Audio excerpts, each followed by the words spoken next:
നിത്യമരത്വം നേടാനുള്ള അമൃത്തിനായി ദേവന്മാരും അസുരന്മാരും പാലാഴി കടയുവാൻ തുടങ്ങുകയാണ്. മന്ദരപർവ്വതം എന്ന കൊടുമുടിയെ കടക്കോലായും നാഗരാജാവായ വാസുകിയെ കയറായും ഉപയോഗിച്ചാണ് പാലാഴി കടയുന്നത്. പാലാഴി മദനത്തിൽ അമൃതിനു മുന്നേ ഉയർന്നു വന്നിട്ടുള്ളത് എന്തൊക്കെയാണെന്ന് നമുക്ക് പരിശോധിക്കാം. ചോദിക്കുന്നതെല്ലാം പ്രാപ്തമാക്കി തരുന്ന സ്വർഗീയ വൃക്ഷമായ കൽപ്പവൃക്ഷം, ഐശ്വര്യത്തിന്റെയും സമ്പൽ സമൃദ്ധിയുടെയും പ്രതിരൂപമായ മഹാലക്ഷ്മി, മഹാഗുണങ്ങളുള്ള കാമധേനു എന്ന പശു, മഹാവിഷ്ണുവിന്റെ പാഞ്ചജന്യം എന്ന ശംഖ്, ആയുർവേദത്തിന്റെ ദേവനായ ധന്വന്തിരി, പിന്നെ ചന്ദ്രദേവൻ. ചന്ദ്രനെ പിന്നീട് മഹാദേവൻ ശിരസിൽ ചൂടി. അങ്ങനെയാണ് ഇത്ര ചന്ദ്രചൂടൻ എന്ന നാമം വന്നത്.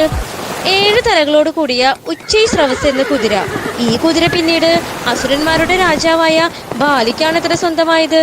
ഉർവശി, മേനക, രംഭ തുടങ്ങിയ ദേവലോക അപ്സരസുകൾ. കൗസ്തുഭം എന്ന വിശിഷ്ടമായ രത്നം, ഇന്ദ്രദേവന്റെ വാഹനമായ ഐരാവതം. ശരംഗ എന്ന മഹാവിഷ്ണുവിന്റെ വില്ല്. ഹാലാഹലം എന്ന മാരകമായ വിഷം. പ്രപഞ്ചത്തെ സംരക്ഷിക്കാനായി പിന്നീട് മഹാദേവൻ ഹാലാഹലം സേവിച്ചു. അങ്ങനെയാണത്രേ നീലകണ്ഠൻ എന്ന നാമം വന്നത്. അസൂയയുടെയും വഞ്ചനയുടെയും ചതിയുടെയും അധർമ്മത്തിന്റെയും മൂർത്തിയായ ചേഷ്ട. അവസാനം അമരത്തിന്റെയും നിത്യയൗവനത്തിന്റെയും ഔഷധമായ അമൃതവും ഉയർന്നു വന്നു. ഇതുപോലുള്ള കഥകളുടെ മുഴുനീള ഭാഗങ്ങൾ പിന്നീട് ഞങ്ങളുടെ ചാനലിൽ സംപ്രേഷണം ചെയ്യുന്നതാണ്. അത് കാണുന്നതിനായി ഇത് സബ്സ്ക്രൈബ് ചെയ്തു വെക്കുക. ഷെയർ ബട്ടൺ അമർത്താൻ മറക്കരുതേ.